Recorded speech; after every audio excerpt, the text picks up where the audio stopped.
اگر کوئی چیز گھر میں جو چیز موجود ہو وہ بھی کسی کو نہ دے اس کی اجازت کے بغیر.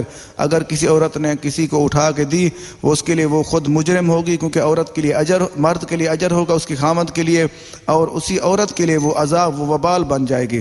اور آگے فرمایا اس کی اجازت کے بغیر نفلی روزہ بھی نہ رکھے، کیونکہ اگر روزہ رکھے گا اس کی اجازت کے بغیر اس کو کوئی اجر نہیں ملے گا، کوئی فائدہ نہیں ملے گا. کیونکہ عورت کے لیے حکم ہے کسی وقت بھی مرد کو کسی چیز کی ضرورت پڑ جائے، اس کے جسم کی ضرورت پڑ جائے، اس کے لیے لازم اس کو حاضر ہونا چاہیے.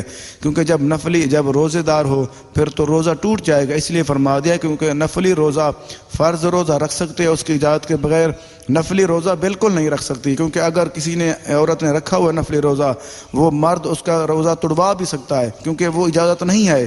یہاں پہ فرما دیا گیا کیونکہ بغیر اس کی اجازت کے نفلی روزہ نہ رکھے. اگر ایسا کیا تو جرم دار ہوگی، مزید اس کو جرم ملے گا. کیونکہ ایک روزہ رکھنا اچھی بات ہے بلکہ ثواب کا کام ہے، اجر کا کام ہے. اگر کسی عورت نے نفلی روزہ رکھا اپنے خامد کی اجازت کے بغیر پھر اس کو مزید ثواب کی بجائے گناہ جرم ملے گا. اور آگے فرمایا کہ شوہر کی اجازت کے بغیر گھر سے بھی نہ نکلے.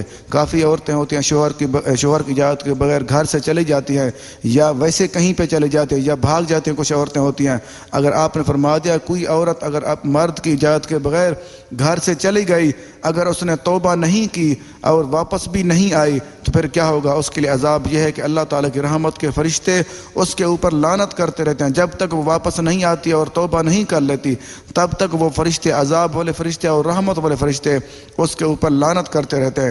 آگے عرض کی یا رسول اللہ صلی اللہ علیہ وسلم اگر کوئی شوہر ظالم ہو، ظلم کرتا ہو، آپ نے فرمایا پھر بھی وہ اس کی نافرمانی وہ نہیں کر سکتے. اگر کوئی ظلم کرتا ہے اس کا وبال اس کے اوپر ہے، لیکن وہ عورت کو نہیں چاہیے کیونکہ اس کی وہ نافرمانی کرے یا اس کو ناراض کرے.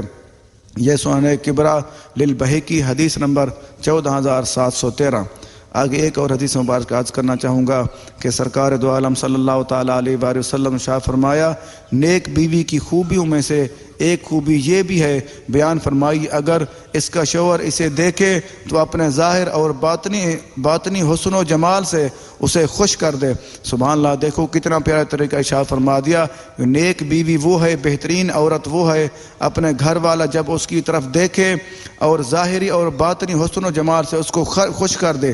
اس کا مطلب یہ ہے کہ اس نے ظاہری خوبصورتی کو اپنایا ہوا ہو، اچھی سیٹنگ کی ہو اپنی خامد کے لیے، اور جب وہ دیکھے اس کو مسکرا کے ملے اور اس کے کام آیا کرے تاکہ وہ اس کا بھی دل خوش ہوگا. کیونکہ اگر جو بہترین بیوی، جو بہترین عورت ہے وہ اپنے خامد کو ہر وقت خوش رکھتی ہے. یہ ابن ماجہ شریف کی حدیث ہے، کتاب النکاح، حدیث نمبر 1857.